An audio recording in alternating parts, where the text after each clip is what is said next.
Welcome to the evening's program, talking about consent with our youth. I'm Debbie Wiedinghoff, President of National Council of Jewish Women, the Chicago North Shore section.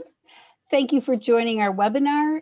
Please note that everyone is muted to minimize any feedback noise. If you have any questions or comments, please feel free to use the chat.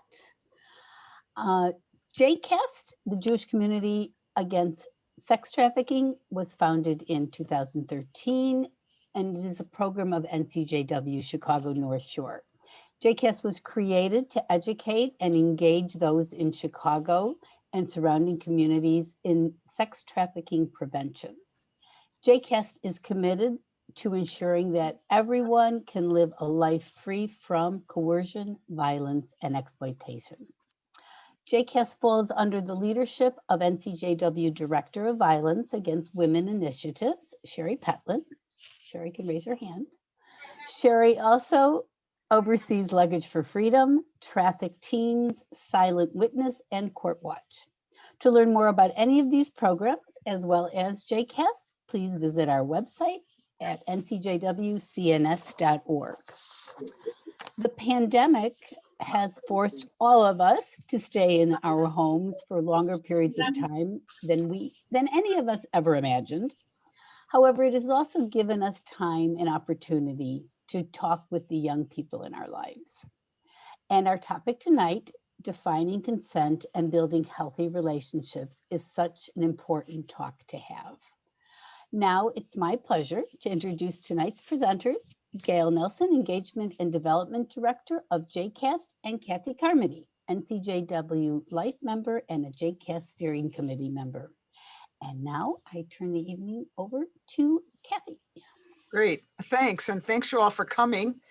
As we were chatting about before we started, one of the nice things about Zoom is that you don't have to cancel an event because of a snowstorm. So here we are. Thanks for coming tonight. If you came in January, thanks for coming back.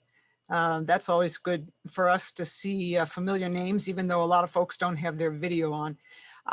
When I move into screen share, so you'll be able to see the presentation, won't really be able to see you, but Gail, if you wave, Gail will be personing.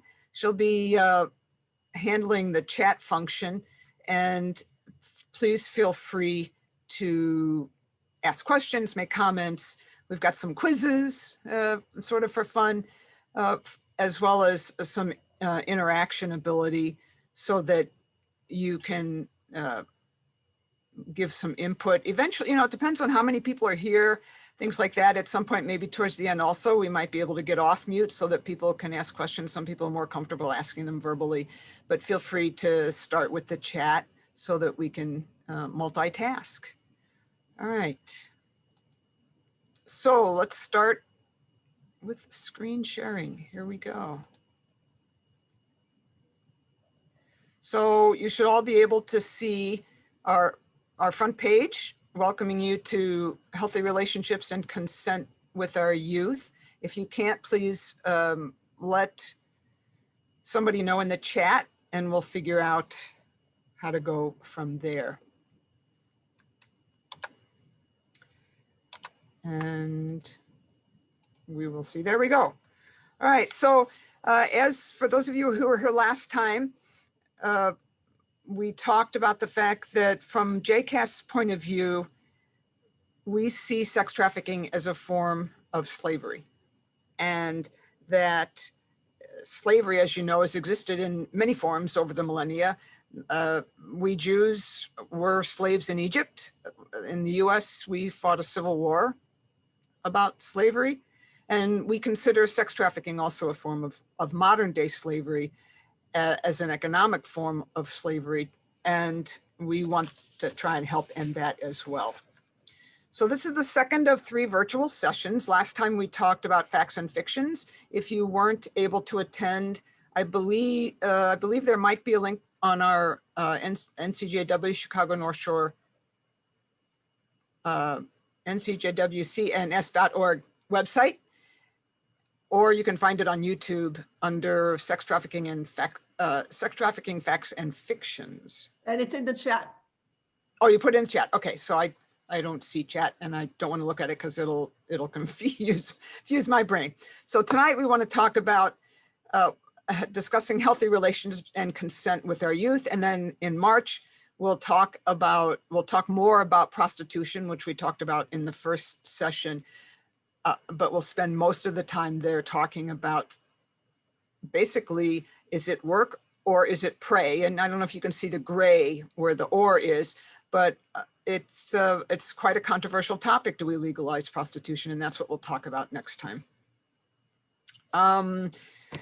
Debbie introduced me. I'll tell you a little bit more about myself. I live in Morton Grove. I've been in Chicago for, I don't know, many decades.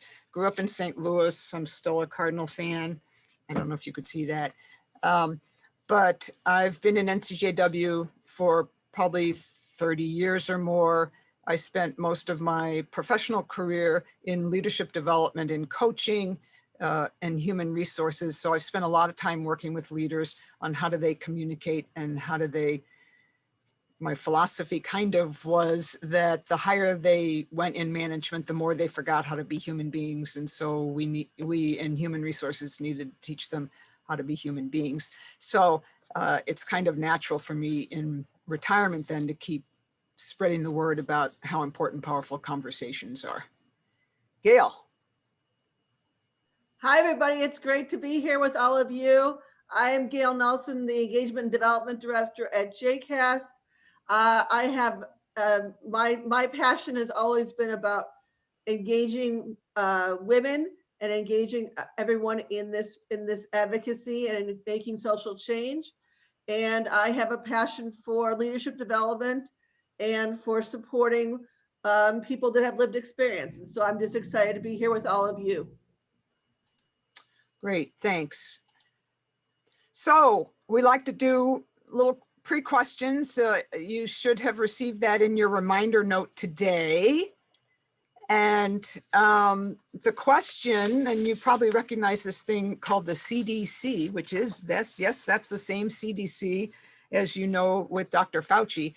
But what they do is as well, they do lots of stuff on health, and they have an enormous amount of information and data about youth. And they do a report, this 2019 report, I think might be the most recent one. And they do a whole sexual health report and survey every year or two. So from that survey, find your chat. This is where you get to find your chat if you're not used to finding it, and put in there a number between 0 and 100. What % of high school students had ever had sex when they took this survey in 2019? And that's all of high school. So pick a number and hit enter and let us see what we've got there.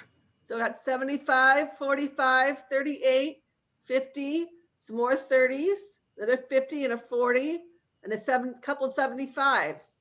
Oh, wow. You guys, we're all over the place. You guys must have had a better high school experience than I did. Holy cow. Okay. The answer, according to the CDC, is 38%. So is that a lot? Is that a little?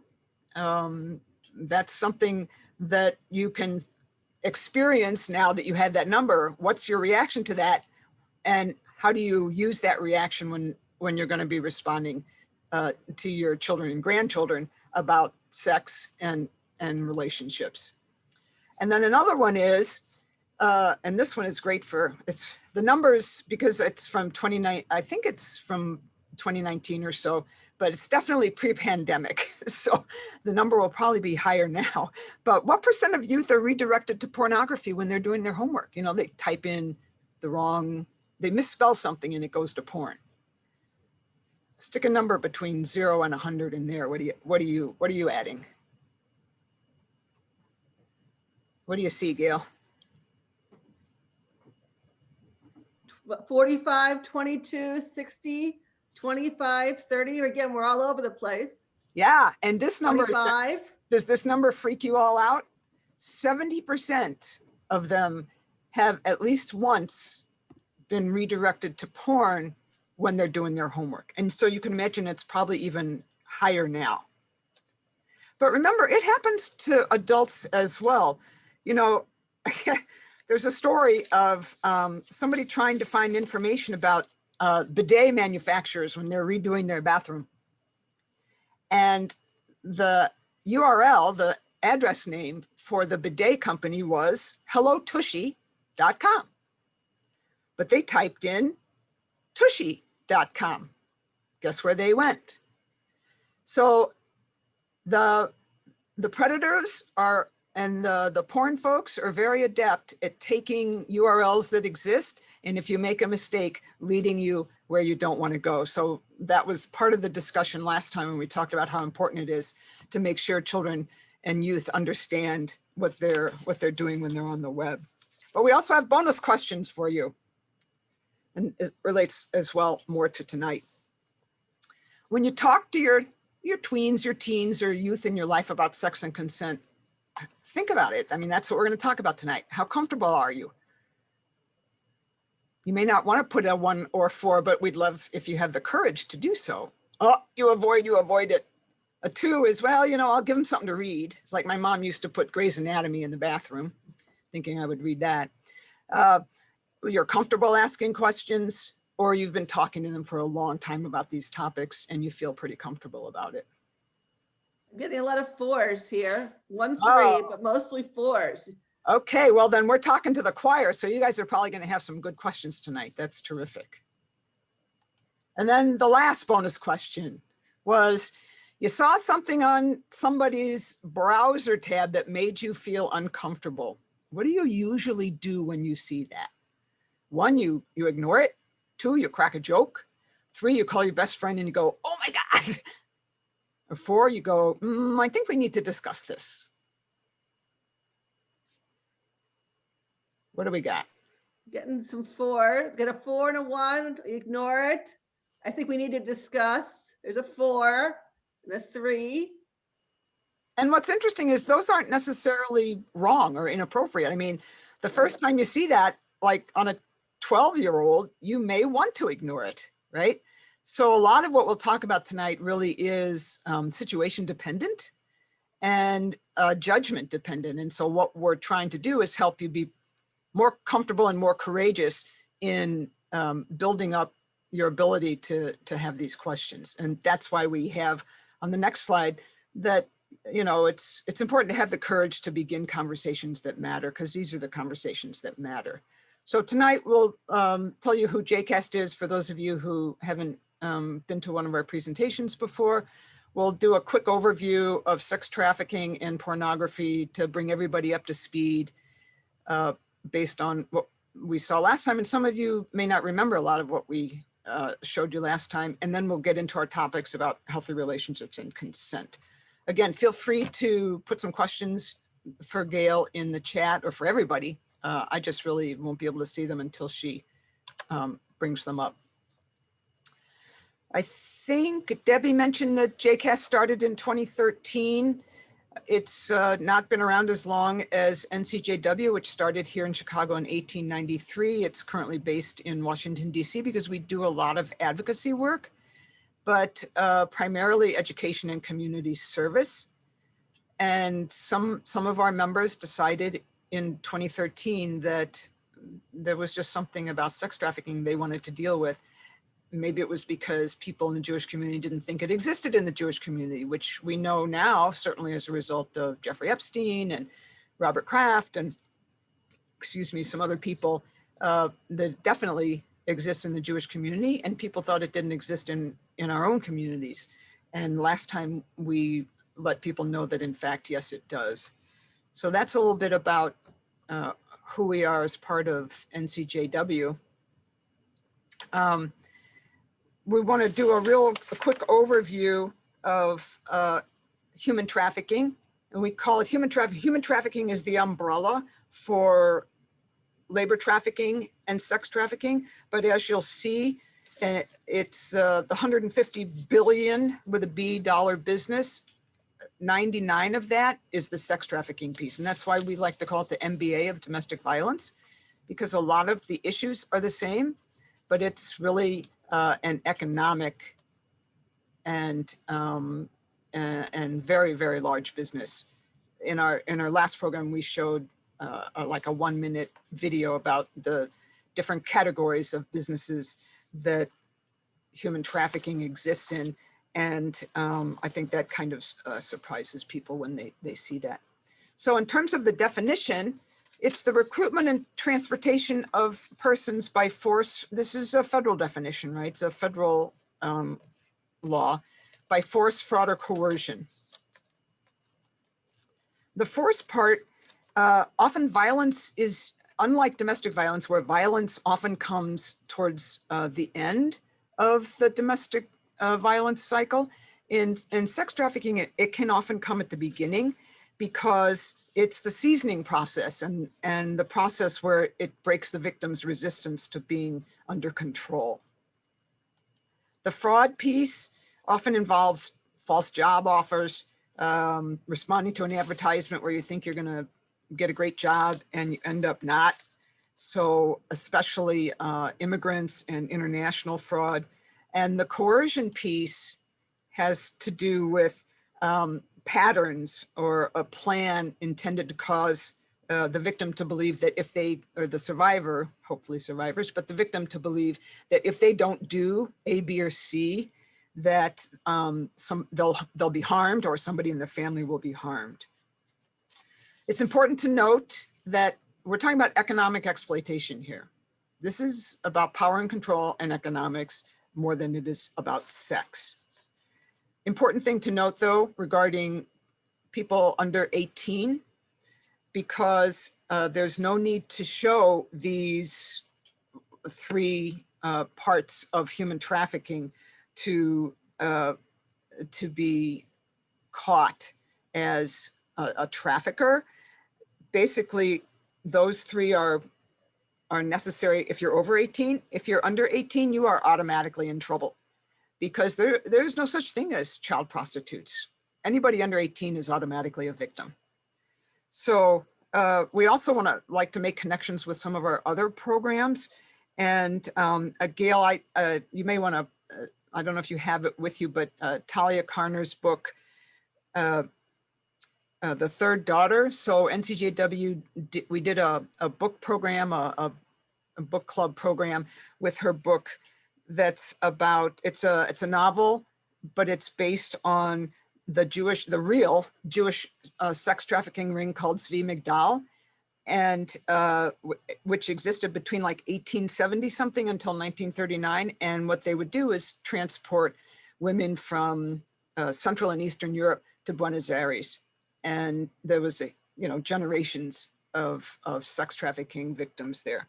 So it goes, right? It's been going on for a long time. What we're trying to do is work to end it. I don't think we gave any resources for you or a hotline last time, so we put that up this time, that if you run into somebody or you know somebody who might need some help, you can give them this information. The Polaris Project is an organization specifically intent as well on ending sex trafficking, and they're the ones that do a lot of research.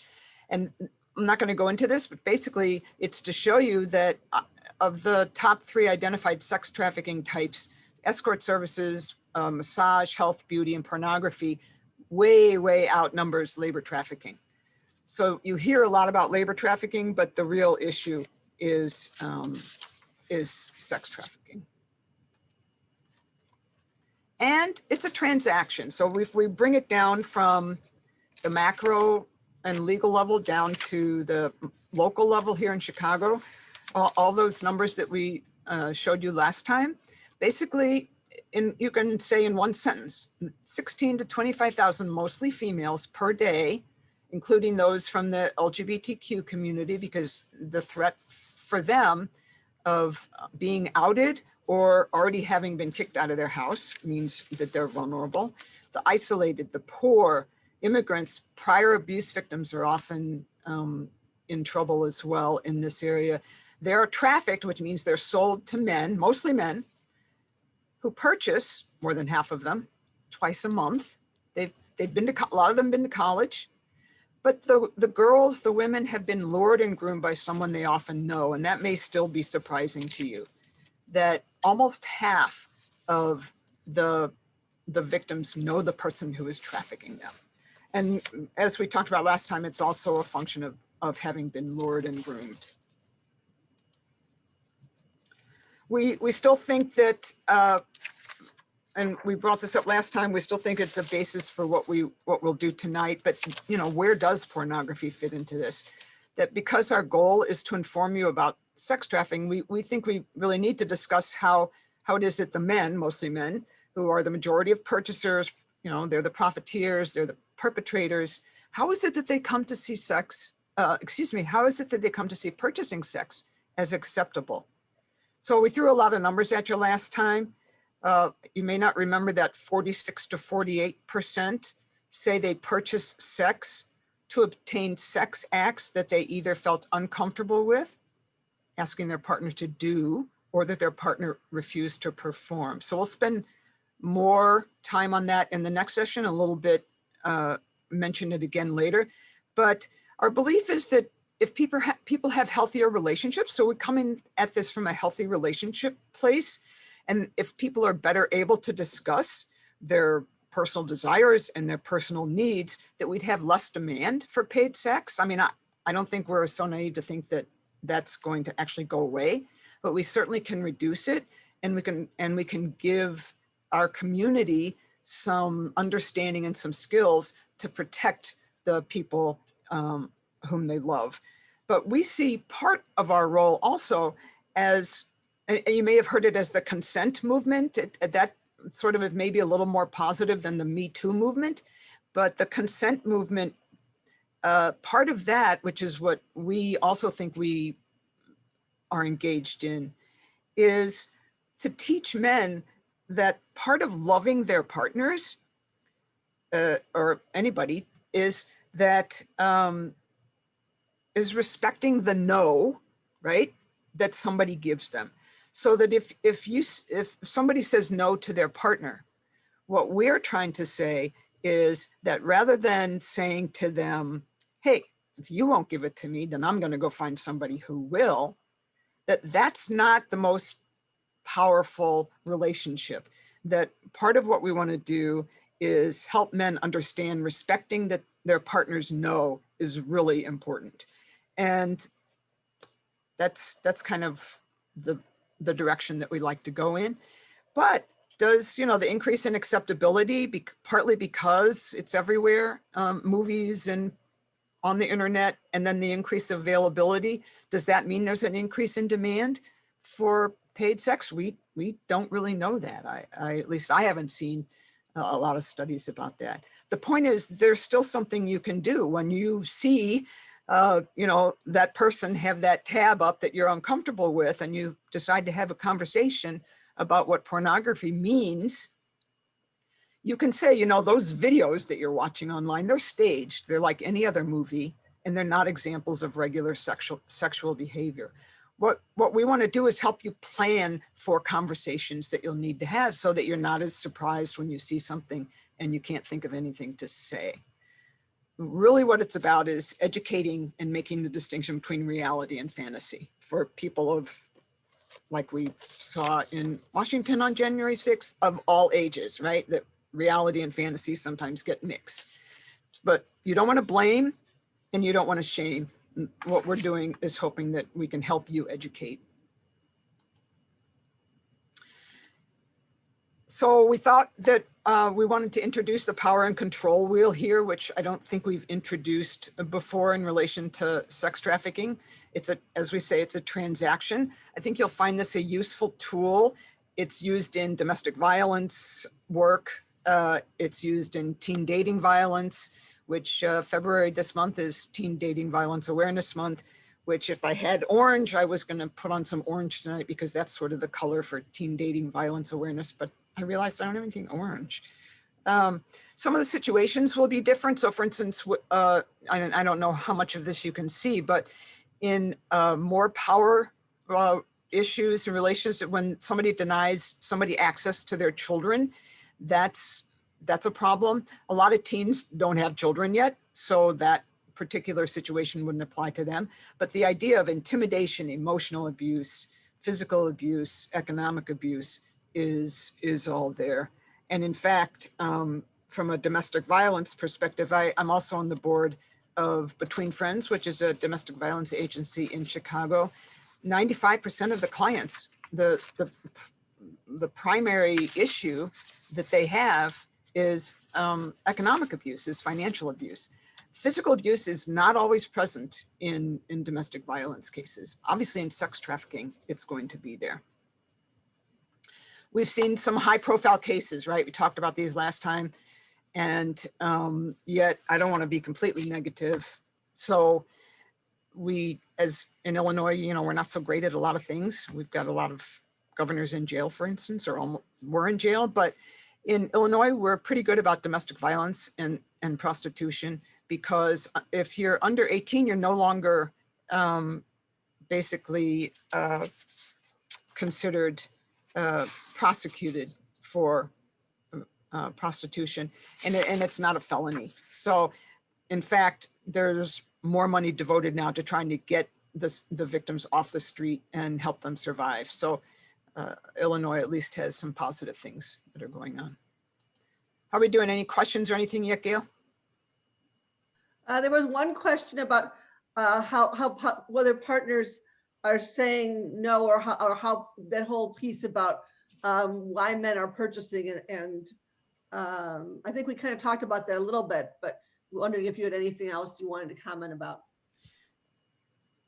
And in what sense? That how do we deal with that? So just clarifying that that's what you were saying. Yes. Okay. Yes. What we were saying was that the paradigm shift that we want to make, that the consent movement tries to make, is, and we'll talk about consent later on tonight, is that in a relationship that's equal, each partner needs to respect the other partner's issues around consent. And if someone doesn't want to perform a particular act, there needs to be more of a discussion around what do we do about that, rather than someone going off and just saying, well, I'm going to go buy somebody who'll do that with me. I mean, there's, didn't we used to call that swinging in the old days? I mean, there's lots of groups now that engage in open, safe sex. And so maybe you can, somebody could agree with that. So we're not going to get into some of these solutions. The point is, the consent movement is more about having more conversation rather than just cutting off that part of a relationship and having people sort of go their own way. I don't know if that answers the question. But in terms of the luring part, that can happen at any age. And when I was doing this program, I found a PSA from the FBI. I forget why I went to the FBI site, but they often have a lot of information there as well. And last June, there was they put this PSA, which is a public service announcement, up for people to use for educational purposes, which is what we're doing, that his daughter was missing. And she's 13-year-old. She met somebody on social media. A 21-year-old guy came from Louisiana to Texas to pick her up. Fortunately, the Border Patrol intercepted them because she thought she wanted to run away to Mexico. Well, the point is, why was she wanting to run away to Mexico? It didn't say, we don't know. From our point of view, what we're trying to do is say, gosh, hopefully there are ways to engage with your children or your grandchildren to find out what's going on with them before they decide to go online and find a friend. And especially during the age now pandemic, when they're so isolated and stuck in their rooms on their computers all day. We thought we'd show this again because it's only 25 seconds or so, but and remind you that Wisconsin has a pretty big sex trafficking problem. It's not just in large cities, it's everywhere. And that anybody can be lured. I befriended the guy's girlfriend, so I befriended his girlfriend, and then we became friends. And it's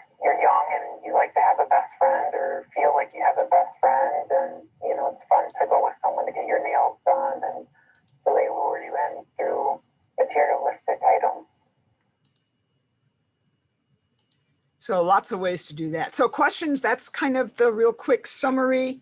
What we wanted to, I hope it was a quick, but we wanted to move into talking about healthy relationships, because really it's about balance. And I mean, clearly, you know, if you're raising children or being around children, it's on one side, you know, there's this balance. The youth are trying to establish themselves, but on the other hand, they need to be supported and feel safe as well, and a place where they can stretch like a rubber band and come back if they need it. But it's really about building resilience and handling risk, so that if you think about the vulnerabilities that the youth face these days, I mean, first of all, how do you define teen? A lot of years now in those, in that age of that rubber banding back and forth. A lot of confusion, a lot of uncertainty. How do we know, is that youthful rebellion that we all went through and the trying to seek status, is that harmless or is it a hateful issue? And especially when they have so much access to online and can get out their emotion where you don't even know they're doing that. Trauma, loss, disruption. Now everybody's experiencing that during this pandemic, and their sense of security could be shaken, along with, you know, a sense of anger or betrayal by, we don't even know. But these are important conversations to be having, and these are the vulnerabilities that most of the professionals talk about in terms of what's going on with the youth. And of course, everybody at that age is, you know, one of the biggest things is looking for friendship and love. And when they're stuck in their homes, it's very tough. And the predators know this. So that the risks become distracted parents or caregivers, because, you know, I'm down here in the basement and they're up there in their rooms doing homework or whatever. The amount of time online is huge now. There's less supervision and support, excuse me, by the adults in their lives, because there's fewer of them. They don't have teachers and coaches and everybody around of a network that they used to have. And of course, the isolation is a huge risk as well. One of the things we encourage is to not assume that a simplistic answer is going to work. I think what we've found and what the research shows is that the predators try to offer simplistic solutions to some of these issues. And that's very appealing to young people, because the predators are trying to drive a wedge between the young people and the adults that they would normally trust. And that's something that we're saying for you to watch out for. All right, so if you think about a healthy relationship, here's a chance for you to stick some more words into a chat. What are the components of a healthy relationship that you're trying to teach to your children, or that you want your children to teach to their children? What kind of words would you put in there if you were going to have a conversation with them about what's important in a relationship? Getting respect, communication, caring, kindness, another good one. So while you're doing that, how many of you have heard of John Gottman? He's one of those gurus, relationship gurus, written a lot of books and done a lot of studies. He can predict with scary accuracy, based on how couples communicate, whether they're going to divorce. And he's also done studies on raising emotionally healthy youth. So, you know, you may be familiar with, because I think Dr. Phil would probably also talk about these things. But when people are interacting, when Gottman sees them interacting and they're rolling their eyes at each other, that disdain is almost always present. And he often will predict that couple will end up in divorce, partly because of the behaviors that they exhibit when they're communicating. So one of the things you want to think about is, yes, what values do you want to share? We don't want to push our values onto you.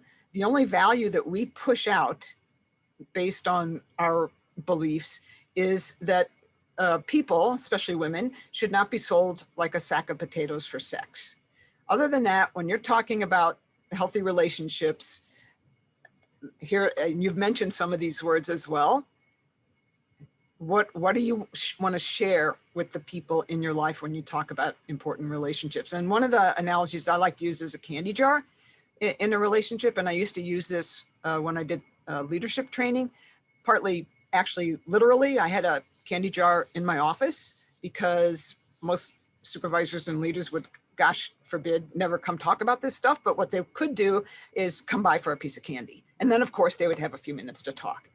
So the candy jar is, if you keep putting candy in a relationship, then people can be taking some out and you can have a good interaction and a healthy relationship.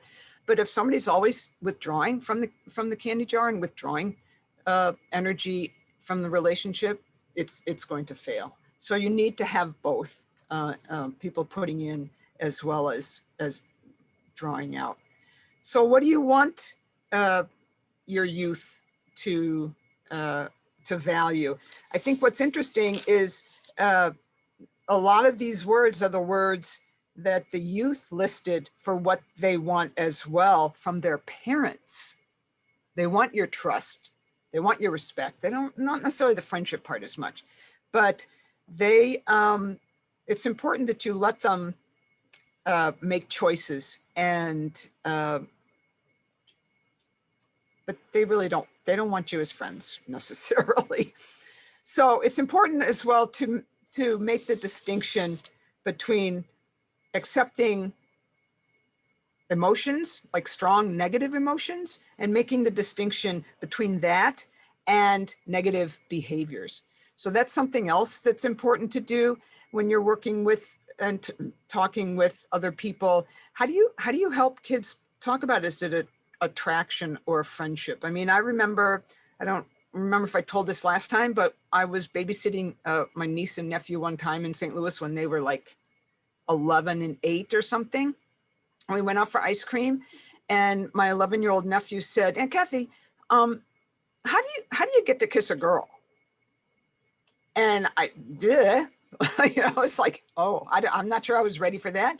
But I said, well, something about girls like it when you ask them if you can kiss them. And so he considered that, because I guess there's somebody he wasn't sure was on the horizon. And his little sister says, "Ew, nobody's going to want to kiss you." So it can come up anytime over ice cream in any relationship. And so I, of course, was honored that he would even ask me this kind of thing. So I learned to become much more comfortable with the fact that, oh, they might ask the aunt something that they wouldn't ask their parents. So it helps to be prepared, but it also helps to have a sense of humor. I think many of you have probably heard of Zen Judaism. The Buddha taught that one should practice loving kindness to all sentient beings. That's really cool, but still, would it kill you to find a nice sentient being who happens to be Jewish? If that's one of the values, find a way to mention that value. All right, and we did get something in the email. Somebody sent us a question about, remind me, Gail, what the question was about, because made me think of this when I saw the social emotional development. Right, how our young people are learning about healthy relationships and health. Oh yeah, in schools. Right, in school. So I think one of the good news pieces here is that schools are actually dealing with what we call social emotional development, not just intellectual development. So not just IQ, but EQ. And the intent is to help them better understand themselves, help them overcome some of these emotional and relationship challenges, and build strong relationships throughout life. Because studies, they've been able to do some, not full life longitudinal studies yet, but some studies that show that youth with high EQ, they tend to handle change and strong emotions much more productively. And certainly that's what we would like. So the more grounded the youth are in these things, the more confidence they'll have, the less vulnerable they'll be to others. And I think the more confident you can be that they will not be lured in by somebody else. So some of these pieces are helping them with emotional vocabulary. you know, I joke around a lot about emojis. When they first came out and my nieces and nephews were younger, and they would send me some funny emoji. It's a great opportunity to, next time you talk to them or when you're on the phone with them, to say, you know, you sent me this emoji that looked like a, huh? What were you trying to tell me? So that they're really matching some of the words that they might use with some of the things that they're feeling and seeing. They, you know, they deserve respect, and you want to show them how to be empathetic. You know, now we've got a president in the White House who's very empathetic, and maybe that's going to help things. Maybe people pay more attention to what it really means. Emotions are always there. Help them understand in real life interactions, in the literature, in what they're doing at school, when they're watching TV or movies, and help them by modeling a rich emotional life for people and pointing these things out for youth and adults of all orientations. To teach them to accept the strong emotions in others. Has anybody been putting in the chat, one of the things you might, you know, do you know of anything that's going on for the youth in your lives? What are they learning? And if not, why aren't you hearing about any of this from the schools? And is it something that you would consider asking your school about including in the curriculum if they haven't sent anything home saying we're going to be talking about this?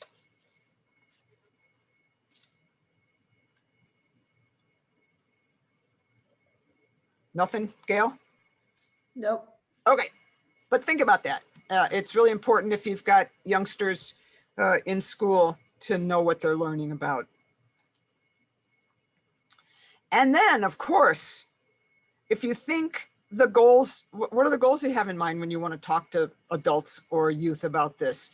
If you think about what words you would like them to use to describe you, put some of those in the chat. So for instance, I would hope that my nieces and nephews would have something other than I'm cool because I have an Instagram account. But I think they can call me, and whenever one of them does, I'm like, you know, I'm in heaven thinking, wow, they called me to talk about stuff. So for me, a word I would use is I want them to see me as accessible and approachable. How would you like to be described by the important people in your life? And if you could think about it from that perspective, how then do you want to communicate with them in a way that they actually would describe you that way? So we're getting honest, understanding, empathetic, and supportive. Cool. Good words. Cool. And you know, it sounds silly and dorky, but it's okay to start a conversation and plan for it before you start it. So in our longer programs that we've done, like with some other synagogues, we teach people how to have these conversations. When we give them a planning sheet and we give them some steps for the conversation, and they practice with each other in role plays. So the question is, what are you aiming for? If you can be more strategic about these conversations, I think you'll be less surprised when things come up. Do you want to just acknowledge that they're curious about dating and sex? Or do you want to really sit down and say, okay, you know, you're about to get your driver's license. Here's what we expect in terms of safety and security. Whatever it is, it's really important that you sit down and think about it. If you want more age-appropriate material, commonsense.org is a great place to go. I don't know if you know it. It was, excuse me, started by Jim Steyer, who's the brother of, they're billionaires, right, of Tom Steyer, who ran for president. Actually, their father was Jewish, by the way. Planned Parenthood, of course, is a great place. And loveisrespect.org is, I don't know if you want to call it a chapter, or it's a part of the National Domestic Violence Hotline. So loveisrespect.org has really great age-appropriate information in it if you want to go there. Which leads to the question of what is an effective effective conversation anyway? So here's some tips for you. You may not always agree, but one of the ones I think is important is pick the timing that works for them, not you. If they come home, you know, having messed up an exam, it's not probably a good time to talk about something like this. So if you have to set up a time, do it. Of course, they may not want to talk about it, but one of the things that's important is it's not a lecture. You want to ask questions before you tell them anything. It's important to reassure them, empower them, but also let them know that you're not always going to agree. Okay. Questions about that speedy run through some healthy relationship issues? Because I think the consent piece is really probably more what you're thinking about, because it's a huge issue. We know it's important, but we don't talk about it enough. We don't talk about what it is. We don't talk about what it isn't. And it's really about many different types of boundaries, physical, emotional, a time boundary, the respect for time, right? Intellectual, sexual, material things, whether or not somebody goes into your stuff. So establishing consent and boundaries is really about boundaries. When we talk about it in terms of relationships and sex, I can't really see hands, but how many of you would want to have this kind of discussion the way that you did when you were in 7th grade gym, sex ed or gym class? You probably wouldn't. You would do this in a completely different way. And so that's what we're recommending, that we be more planful about it and not be as embarrassed about it as when we were young. And in fact, Illinois, somebody did raise this question, right, Gail? Illinois, I think it was last January, so January of 2020, the law was implemented that sex ed basically had to be, when it was grade 6 through 12, that sex ed had to include the definition of consent, and they had like 8 different factors that included consent, and you can look that up. We might be able to give you a URL directly to the law if you wanted it, but we've finally gone into the modern world in Illinois education, and we are required to include consent if we're doing health and sex education. So my niece at Indiana, when she was a freshman last year, I said, "Hey, Katie, I'm doing this thing and we're starting to talk about consent. How are you guys being taught about this now?" Well, it turns out that before she could even get to school, she had to take an online class. Then they had some sessions when she got there, one of which was a musical. I think NYU or some other colleges have this musical that they use so that the freshmen can sing their song about consent and it gets stuck in their head. But this picture you see here was stuck on the back of all the bathroom doors. So this is one of the ways that they share about what consent is at Indiana. And there's kind of no ifs, ands, or buts about it. If you don't have consent or you're not sure, it tells you to stop, because sex without consent is assault. And that's the basic bottom line that they're teaching the youth these days. So if you want to know what they're learning, that's what they're learning. And then we talked about loveisrespect.org. If it's not a yes, if it's a maybe, or it's a I don't know, or whatever, if it's not a yes, they're being taught it's not consent. It gets kind of fudgy, of course, there's gray areas, but I think they're finding it much easier now that they have at least some definition. But there's also a great way that they're learning how to think about this definition, and it's called the T-consent.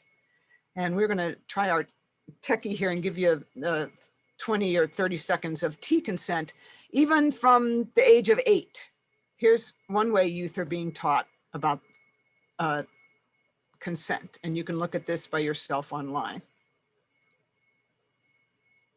So let's get this up. Here it comes, here it comes.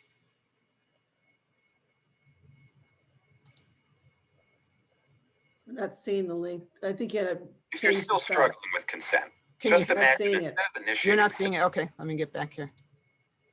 I'll have to do a new screen share. One of the dilemmas, right? You see it now? Yep. Okay, there we go. sex, you're making them a cup of tea. You say, "Hey, would you like a cup of tea?" they go, oh my God, I would love a cup of tea. Thank you. Then you know they want a cup of tea. If you say, hey, would you like a cup of tea? And they're like, I'm not really sure. Then you could make them a cup of tea or not, but be aware they might not drink it. And if they don't drink it, then, and this is the important part, don't make them drink it. Just because you made it doesn't mean you are entitled to watch them drink it. And if they say no, thank you, then don't make them tea at all. Just don't make them tea. Don't make them drink tea. Don't get annoyed at them for not wanting tea. They just don't want tea, okay? They might say, Hey, here we go. All right, so that's a little about the tea consent that they've used. It goes on for like 2.5 or 3 minutes altogether. Feel free to find it on YouTube. It's called Tea Consent, and it'll pop up right away. So you'll know they're being taught this, use this video pretty much in, I would imagine there might be some versions of it in different languages. But an important part is not just about consent, but what are the warning signs of unhealthy relationships? And we talked about the power wheel. You can see it again here. This is the teen power wheel, because abusive relationships are about power and control. They're not about love. So you want to teach the people in your life that, and adults as well, that if they're being taken advantage of, whether it's financially or any other way, that they need to either bring it up with their partner or bring it up with you. And that their part, especially when they're young and they're just early on in a relationship, you bring up the issue about finances, that tells you a lot about the other person. And that can give you a way to understand, okay, this person might be trying to control me a little too much. So you want to be teaching them about how to look and listen for the relationships that they're in. The using male privilege piece, sometimes people ask about that. That's the part where, well, I'm the guy, so I'm going to define all the roles and you're going to do this, and that's that. And so that's not a very equal relationship. Questions about this slide, because what we're going to do now is give you a chance to apply some of this. In one of the teen dating program at Between Friends, they have a spectrum that's when they're working with adults as well, but primarily the youth in the schools. And it's the healthy, unhealthy, or unsafe spectrum. So they give them a behavior and they say, is this unhealthy? Is it unsafe? Or is it healthy? And sometimes there's some discussion. So let's see, get your cursor ready in your chat and let's go through a few of these and see what you think. So your child argued with you about curfew. Is that healthy, unhealthy, or unsafe? What do you think?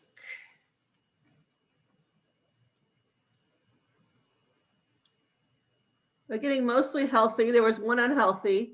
Okay. It's unsafe. So the answer is there's not always going to be an answer, right? In this case, a lot of you might be thinking it's healthy because, oh, that means they're learning to stand up to me, or they're questioning, and that's a good sign. On the other hand, it might be, whoa, why are they always questioning me? What's going on here? So my friend was mad that I went to the mall with somebody else and he yelled at me. Healthy, unhealthy, or unsafe?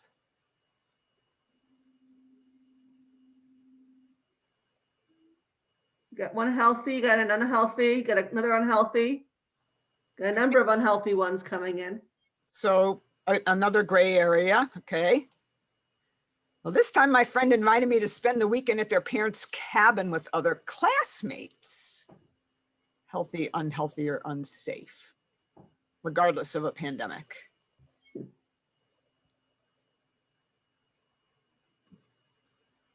Getting a lot of unhealthies and unsafe here. And unsafe.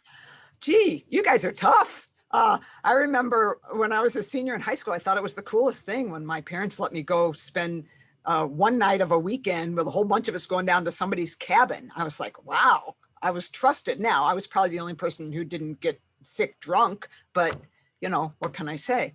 I was impressed that my parents trusted me enough to let me go do that. My partner said, well, we don't need to use condoms because they don't feel right.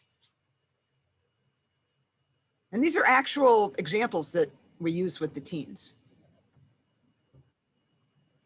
We're getting a lot of unsafe ones here. Yeah, and that's obvious, as well as it's a great way to have these discussions with the youth, to start these discussions. And when I was at my friend's house, they showed me where their parents' gun is hidden.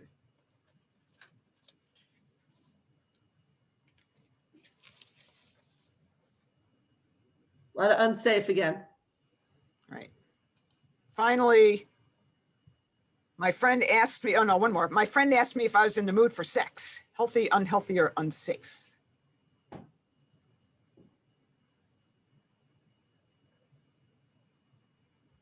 Getting a healthy, getting an unsafe, a little bit of both here. Okay, well, so part of the question is what makes you go to one side or the other? I think when we're working with the teenagers, we would say that that's a good sign that they're asking each other about this. And finally, my friend asked me to send a picture of me with my pants down.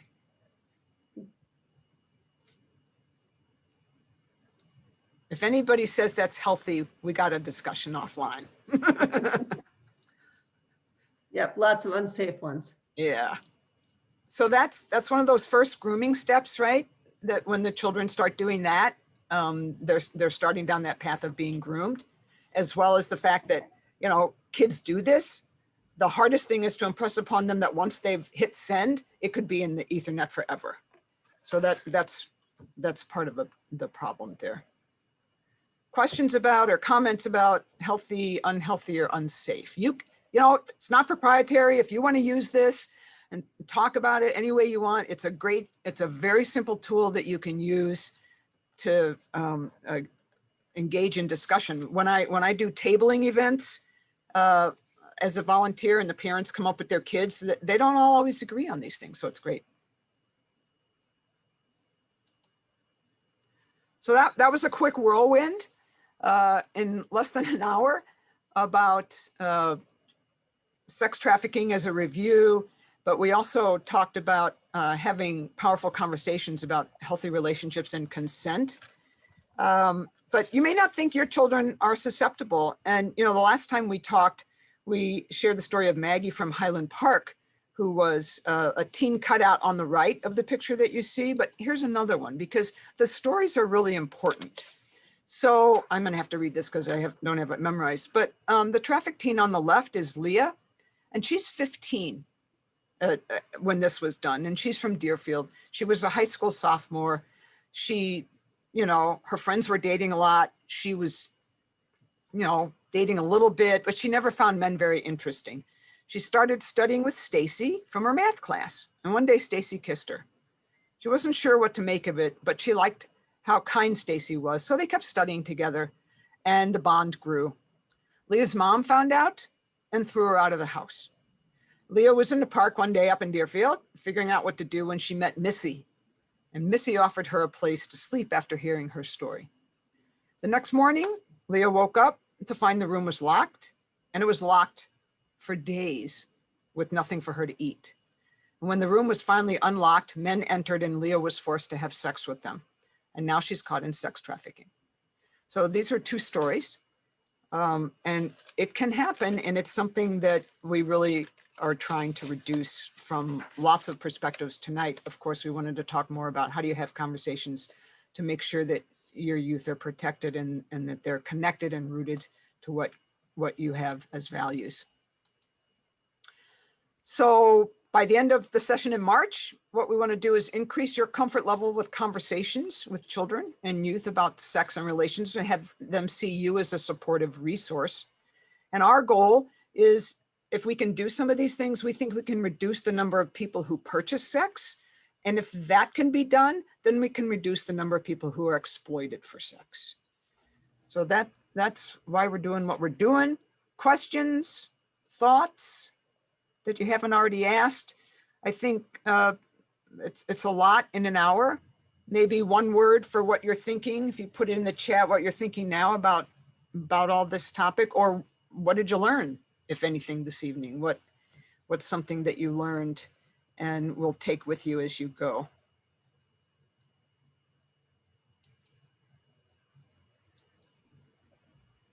So there's that. And then we'll see you on March 11th. I think Gail, you or Debbie or somebody also wanted to mention something about some May programming that we have, as well as if you like this programming, y'all, we really would appreciate your support as a volunteer or as a donor. I'm a volunteer, so I don't get paid, but I couldn't do this without Gail, who does make a few pennies helping us out doing this. So if you're willing, we would really appreciate a donation at ncjwcns.org. Thanks. What else, Gail, you got for us on, or Yeah, Deb? do you, I have to look at it on my screen because I have it. Can you let me share my screen for a quick sec, Melissa? Yeah, I unshared. Yeah, anyone can share. Anyone can share. That's so nice. Okay, let me see if I can figure out where I'm at though. I had a little something on both what's coming up for NCJW as well as the May 6th event. Let me see if I can get that. Okay, so NCJW has a number of things coming up in February. We have a Repro Shabbat tomorrow night with BJBE and our Rabbi Danya Ruttenberg. She's the resident scholar in residence for NCJW. It's a Facebook Live type thing. So we also have another salon coming up on February 17th, which is alternative family building, ethical, moral, and legal issues in fertility and reproductive technology, with our very own Nora Zuckerman, who runs the Luggage for Freedom program. And we also have another program on the 22nd, which is NCJW Spotlight, and it's about Indigenous people, and all of our pictures are over my writing, so I don't know what it says. Okay, Indigenous peoples falling through the cracks, issues facing Native American communities. And those are all virtual. You can find everything you need to know at ncjwcns.org. Two more quick things. And we also do community service, and we sometimes, it falls through the cracks. This month, we're doing Shabbat gift bags for seniors. You can also find this information on our website. We're asking people to put together a little gift bag of items and to write a note. If you're interested in doing that, you can actually send an email to communityservice@ncjwcns.org or look at our website. And now, two special events that sort of saved the dates, and the one that Gail and Kathy were discussing is May 6th. Mary, I took this from your website, so I hope it's all correct. And NCJWCNS and Her Story Theater present Men in the Making, Domestic Sex Trafficking, and the Male Buyer. And I'm not quite sure how to say the performer's name. Is it Jamise? Mary, you can unmute yourself if you want to add Yes, it's that. Jamise Wright. Okay. So it's Jamise Wright performs a monologue from the play Monger, and then we're going to followed by a panel discussion. So that's on May 6th. But before that, on March 7th through 9th, we're doing a screening of Shared Legacies, the African American Jewish Civil Rights Alliance. It's an excellent documentary. You'll get a chance to watch it over a period of days, and then we're going to have a panel discussion on that. Other than that, nothing's going on. Okay, thank you for giving me the time to do that. I appreciate it. Does anybody have any other questions? I have one question that you can't probably answer in 2 seconds. How much, when they're teens and even older, does alcohol just sort of mess this value teaching all up? Because I know on campus, we have my son's out of college, but while he was in college, so many of the assaults happen when both parties were inebriated. Yep. And that is a great question, because it's an issue as well in domestic violence, right? And the answer, I'm sure you- right, Yeah. is that substance abuse is never an excuse, Mhm. right? So if you're assaulting somebody, if you're beating somebody up, if you're yelling at someone, you're coming home from work exhausted and you get drunk and you beat somebody, substance abuse is never an excuse. And so when you hear when a lot of the abusers end up going to like anger management school or whatever, when they try to get their own sort of therapeutic, I guess, help, the first thing that they're taught, and not that they ever agree, but substance abuse is never an excuse. So that I'm hoping that's what they're taught at college. Yeah. But it does reduce your inhibitions, and the problem is it's not an excuse. And that would I mean, need to be taught. one of the first things my mother taught me before I went off to college, because when I went off to college in New York State, drinking age was 18. In Missouri, it was still 21. She taught me, rest her soul, right? She taught me how to put drinks in plants. How to pour, how to get rid of your drinks so that you don't have to drink my husband always teased me, I'm a cheap date because I have a low alcohol tolerance. And so I have to always figure out how do you get rid of the drink when I was in college or when I was out. Yeah. So you teach what you need to teach. It's a difficult part. Yeah. Thanks. Sure. I don't know if that helped. Other questions? It does. I mean, I enjoy the entire presentation. Oh, thank you so much. So if there's no other question, Mary, you had a question? I think we're all, Okay. yeah, we're all saying goodbye. It's because it's after 8 o'clock. It's been great seeing you, and we'll see you in March. Bye-bye.